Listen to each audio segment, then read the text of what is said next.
오늘을 사랑하는 묵상 시간입니다. 오늘 본문 말씀 이사야서 36장 12절입니다. 랍사게가 가로되 내 주께서 이 일을 내 주와 내게만 말하라고 나를 보내신 것이냐? 너희와 함께 자기의 대변을 먹으며 자기의 소변을 마실 성 위에 앉은 사람들에게도 하라고 보낸 것이 아니냐. 자, 우리 어제에 이어서 오늘 본문의 말씀을 다시 한번 살펴보기 원합니다. 오늘 본문의 말씀은 이사야서 35장에 이어서 이 아수르 왕 사렙립이 보낸 장수 랍사게가 계속적으로 유다 백성과 유다 왕 히스기야에게 엄청난 욕을 쏟아붓는 말씀입니다.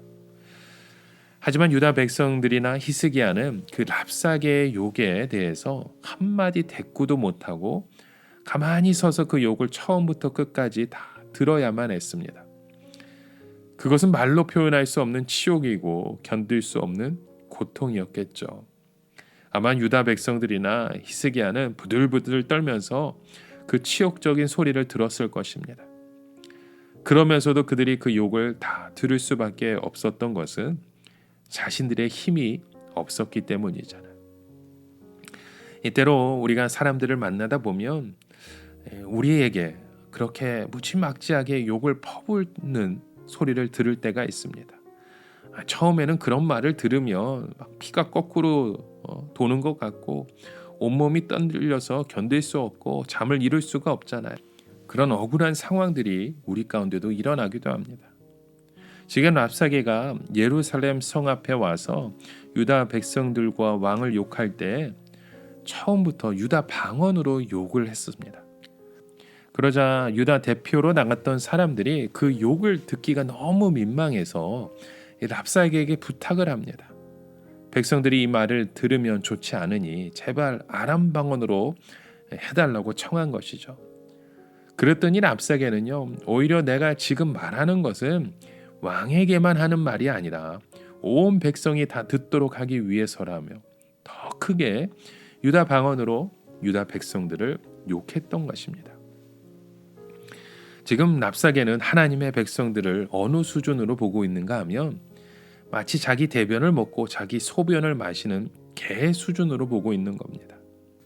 그런데 유다 대표가 잘못 생각한 것이 있었죠. 사네립이 뭔가를 뜯어내려고 대표를 보냈는데 좀 상식이 부족한 대표를 보낸 것처럼 너무 쉽게 생각한 것이죠. 그래서 무엇이든지 요구하면 다 들어줄 테니까 너무 지나치게 나가지 말라는 뜻으로 유다 방언으로 말하지 말라고 부탁한 것입니다. 즉 달라는 대로 다 줄 테니까 너무 심한 욕은 하지 말라는 뜻이잖아요. 지금 랍사게는요, 돈을 뜯어낼 목적이 아니라 욕을 하는 그 자체가 목적이었습니다. 그러니까 이처럼 엄청난 욕을 퍼붓는 것은 우연이 아니고 벼르고 벼른 일이며 이미 다 예정되어 있다는 것이었죠. 그러면 도대체 누가 이런 계획을 세웠을까요? 사네립입니까? 아니면 랍사게입니까? 둘 다 아닙니다.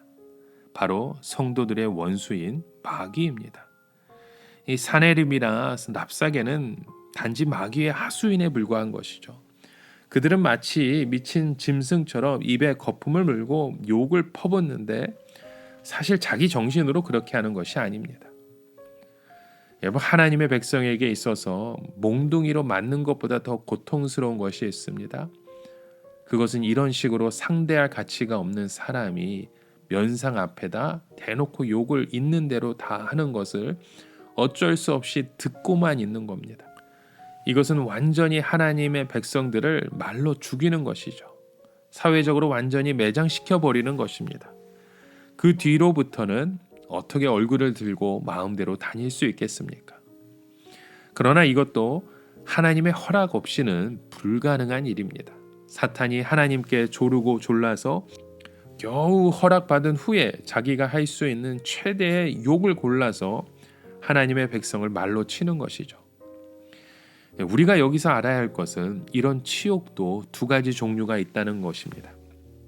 우선 하나는 그동안 믿는다고 하면서도 말씀대로 살지 못해 썩어서 골문 부분이 터져 수치를 당하는 경우입니다. 즉 하나님의 백성들이 저지른 악이 세상 사람의 눈에도 파렴치한 죄가 되어서 그것들이 드러나면 자연스럽게 수치를 당하게 되는 경우이죠. 이것은 당연히 욕을 먹어야 하는 것입니다.